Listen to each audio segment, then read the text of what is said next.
Bienvenue sur votre chaîne préférée Akhbar al-Bled de Hassan Atlemsan. Que se passe-t-il en Libye? C'est quoi ce chaos annoncé à Tripoli?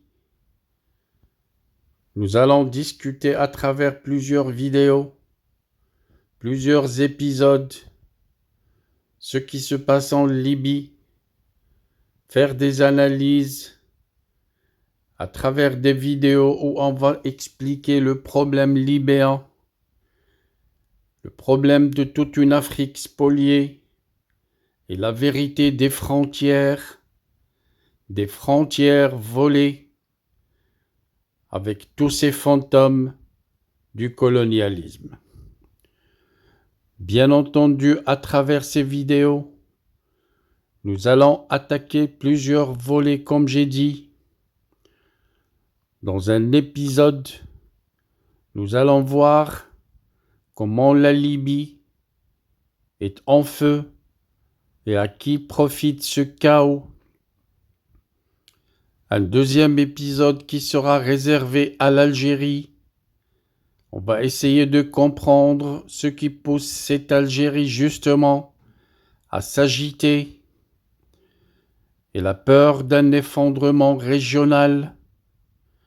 Troisième épisode, nous allons parler du Maroc comme acteur de paix dans cette tempête libyenne.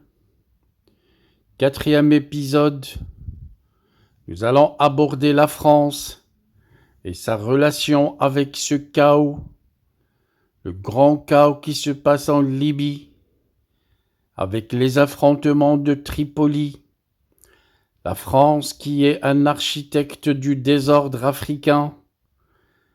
Rappelons que c'est la France de Sarkozy qui a fait écrouler l'État libyen dans une tentative d'éliminer Kadhafi. Mais il s'est avéré qu'avec Kadhafi, c'est toute la Libye qui s'était écroulée. Par la suite, dans un épisode numéro 5, nous allons voir cette relation Russie-Haftar et le rôle de la Russie. Une vidéo où nous allons aborder la question si nous sommes devant un nouveau Yalta en Afrique. Par la suite, nous parlerons de la Turquie et de son rôle très secret en Libye, avec cette stratégie néo-ottomane ou la défense des frères musulmans. Pour le 7e épisode, il est prévu qu'on parle de silence stratégique, le silence stratégique des États-Unis, pour essayer de décortiquer et comprendre s'il s'agit d'un abandon ou une complicité.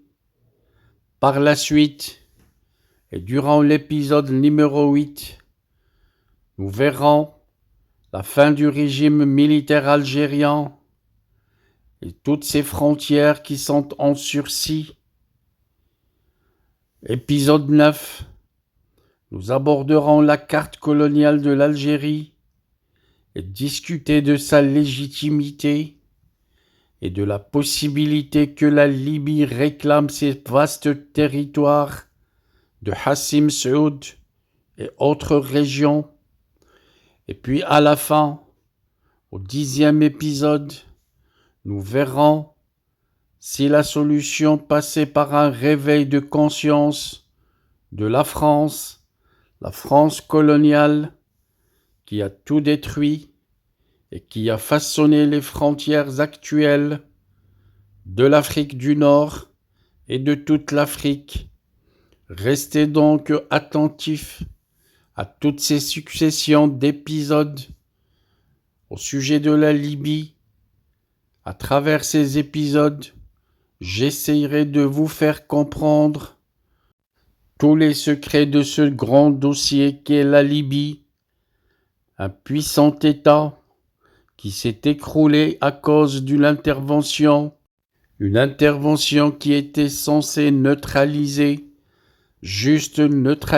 Kadhafi, Mais il s'est avéré que, avec la neutralisation de Kadhafi, l'État libyen s'est écroulé et avec lui, toute la sécurité et la stabilité et la paix de tous les pays du Sahel.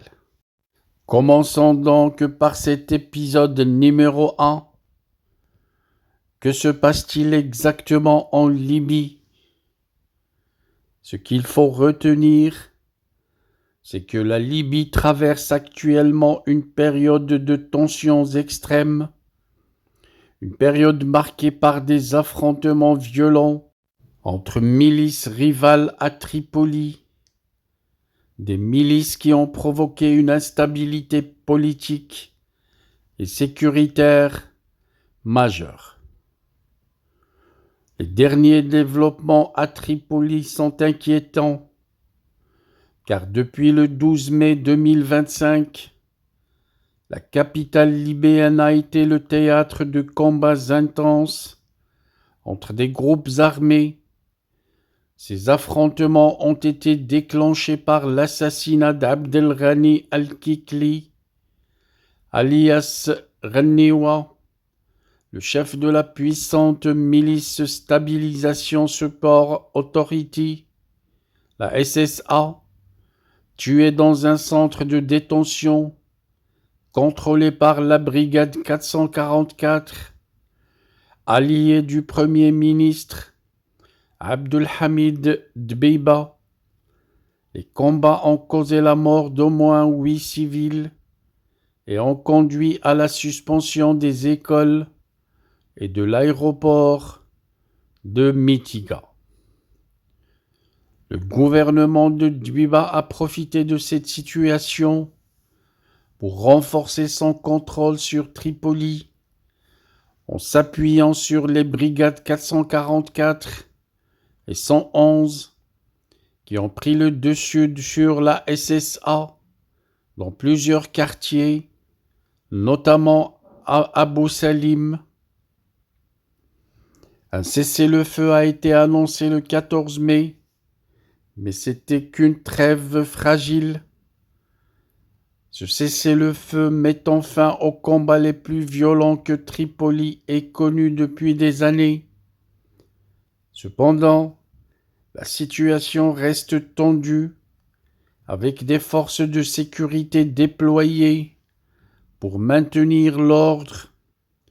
Le Premier ministre Dbeiba a déclaré que le démantèlement des milices et la lutte contre la corruption étaient des priorités de son gouvernement. Malgré la trêve, la colère populaire ne faiblit pas et le 17 mai, des milliers de manifestants ont réclamé la démission de Dbeiba, l'accusant d'échec dans la gestion de la sécurité et de la gouvernance. Des appels à intégrer les groupes armés dans les institutions étatiques ont été lancés, mais la méfiance persiste. La Libye reste scindée entre deux gouvernements rivaux, un pays toujours divisé, avec à l'ouest le gouvernement d'unité nationale, le GUN, dirigé par Abdelhamid Dbeiba, reconnu par l'ONU. Par contre, à l'est, le gouvernement soutenu par la Chambre des représentants, avec Oussama Hamad comme Premier ministre par intérim, appuyé par l'armée nationale libyenne de Khalifa Haftar. Cette dualité complique toute tentative de stabilisation et l'ONU insiste sur la nécessité d'un processus politique inclusif pour éviter une reprise des violences. Nous avons donc une situation sécuritaire et humanitaire très critique. La situation à Tripoli reste instable. Les autorités françaises déconseillent formellement tout déplacement en Libye en raison des risques élevés pour la sécurité.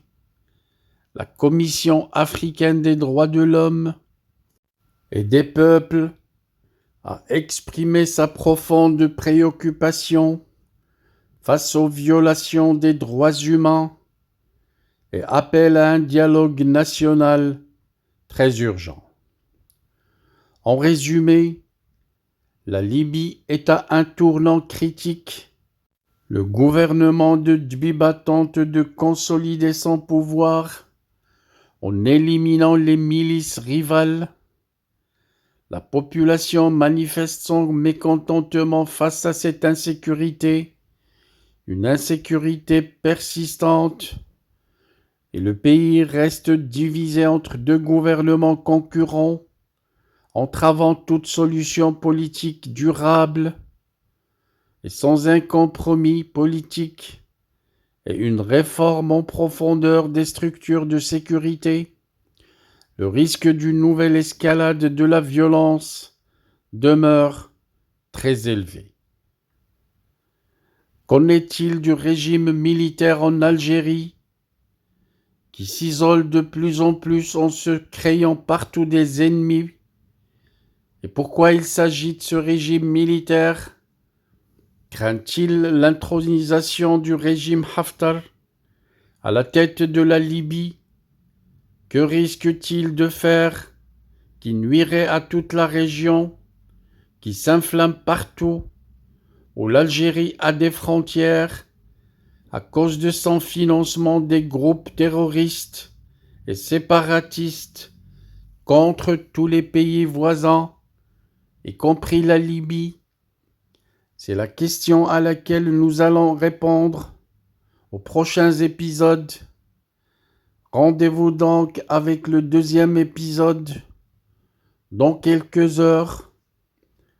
Merci pour votre attention. N'oubliez pas de cliquer sur j'aime pour cette vidéo. N'oubliez pas de laisser un message, un commentaire pour émettre votre avis personnel qui pourrait enrichir le débat sur ce sujet.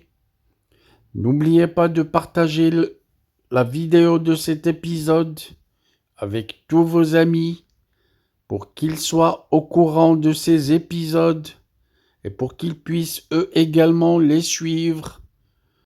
Bonne soirée donc et rendez-vous au deuxième épisode.